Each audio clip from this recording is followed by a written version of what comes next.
Tonight, Israeli soldiers talk about their bad reputation for violence in the occupied territories. Not all of them agree with what they're doing.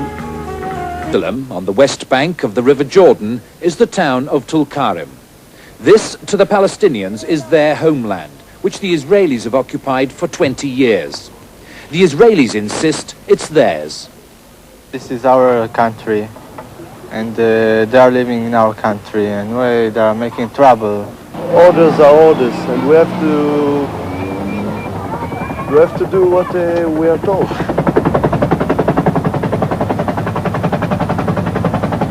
Today, Tulkarem is under close watch after violence broke out in the town 3 weeks ago. For 4 hours, Palestinian men, women and children clashed with Israeli troops. Their commanding officer is well aware that his forces, trained to fight wars, are having to adjust radically in the face of demonstrators armed with sticks, stones and petrol bombs. The special difficulty is you take a soldier from a very high technology, very modern army, and you put him in the street and you tell him, despite the fact that you're from a high-tech, highly developed, very modern army, we order you to perform your mission more or less as an equal with the person or with the people or with the mob or with the enemy, quote unquote, that you're facing. In other words, you cannot take advantage of all your advantages. And that for a soldier is extremely difficult. On the slopes around Tulkarem is a Palestinian refugee camp, overpopulated, impoverished, a breeding ground of resentments. The Israelis patrol these narrow streets only when necessary. Now especially after a 12-year-old boy was shot dead 2 weeks ago. The boy's father offers his version of the story. The jeep stopped here where my son was playing with his cousin. They weren't throwing stones, they were playing football. The soldier fired a dum-dum bullet. It hit my son here in the back of the head. The Israelis say a bullet fired at demonstrators' legs ricocheted off the walls and killed him. Since the outbreak of violence, 72 Palestinians have died in clashes with the army in the occupied territories. Here in Tulkarem, soldiers talk of being tired, of being provoked. After you walk in the street for nearly 12 hours, people, the soldiers, become very tired and very nervous. And the population disturbs them. Some people, we all human beings, can be mad sometimes and act like they act. The army's role and tactics in the occupied territories are now being seriously questioned. 1.5 million Palestinians live in the West Bank and Gaza Strip. Theirs is a civilian protest. Violent, yes, and Israeli soldiers will quickly tell you even stones can kill. The situation is difficult and is unknown to us. They are not only throwing stones and rocks and cursing the soldiers, but there are also some people stood on the terraces and piss on the soldiers. And that's really such provocation that they have to restrain, and they lose their control sometimes. I won't justify it, but you can understand it sometimes under those difficult circumstances. Provocation from civilians is a far cry from the battleground where Israelis have fought and won, as in '67, taking East Jerusalem in the Six-Day War. And in 1980, with their spectacular raid on Entebbe in Uganda to rescue Israeli hostages. But the invasion of Lebanon in '82 to wipe out Palestinian strongholds saw them embroiled in a battle with civilians. For the first time, Israelis began to question the way their army was being used. Today, Israel is littered with the relics, the memorials of past conflicts. The War of Independence, 1948. Israelis, for whom survival has a special meaning, say they're a nation in arms. The Israeli military is called a citizens' army, or the Israeli nation is a nation in arms. The soldiers do not live in a closed institution far away from civilians. Their best friends are civilians. They go back home every weekend. Many functions of their life are functions within civilian atmosphere, civilian society. So they behave like civilians in uniform. They don't have the formal relations with the officers. The Israeli soldiers would not salute their officers. They don't say yes sir, no sir. They treat their officers like friends. So there is much more cohesive in the military unit. There is more friendship. But on the other hand, there is less discipline. We call it inner discipline and not formal outside discipline.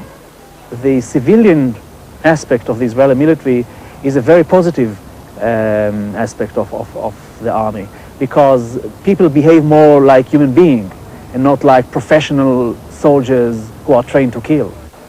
Israel still has conscription, 3 years for men, 2 years for women. After that, they're called up as reservists for up to 1 month a year until the age of 55.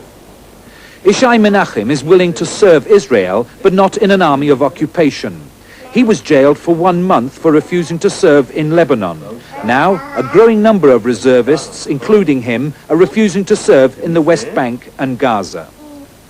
Reserve soldier that have to go and to be part of what's going on there, and you probably saw in England much more than we saw here, but horrible things happen there, don't want to be part of it because they believe that the Israeli government does not want to find political solution to the Palestinian-Israeli problem and want only military solution. Soldier must serve, but soldier are not weapons. I mean, soldier think. And soldier, when they have to do few things that are immoral or illegal, stand and say, we are not going to be part of it. In preparing for conflict, young Israelis are told to use weapons only when their lives are in danger and only when there's no political solution. They call it the purity of arms. And so, faced with Palestinians, they were told, disperse the riots, use force if necessary. The decision that was made was, in the preservation of purity of arms, let's use physical force, because you might hurt some people, you might break some arms, you might break some legs, which is terrible, but it's better than consciously start shooting people. You deployed a large force, and you said you can't use your weapons, use physical force. Now, the use of physical force in itself is not a nice thing, a pretty thing, and it has all sorts of effects. And it, in some sense, may inherently lead to some overreaction, such as we've been saying. Toughness, then, within the law. But how tough? These scenes provoked worldwide condemnation, a response not minimized by the fact that the injuries were not as serious as first reported. Discipline itself, to a certain extent, is under threat, or I think was under threat. The Chief of Staff gave strict directives in which he mentioned to the commanders, and it was also published in the media, when they are allowed to use force and when it is not allowed to use force. So to the best of my knowledge and my belief, things are striding down lately, and now the things are more clear and more understood by the soldiers.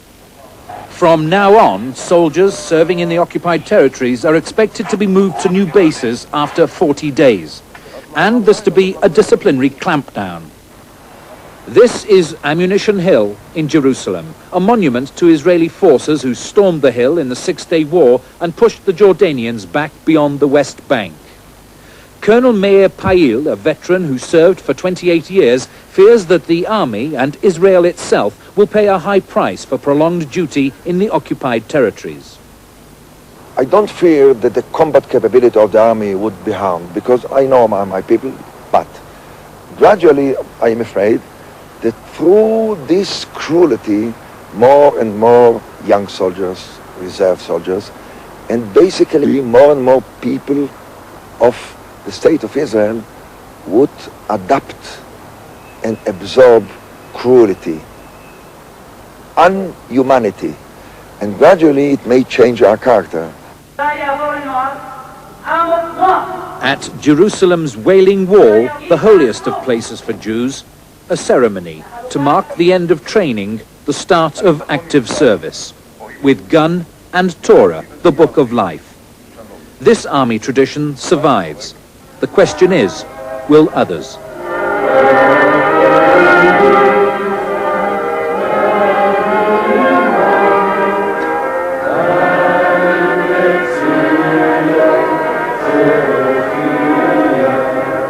The Israeli military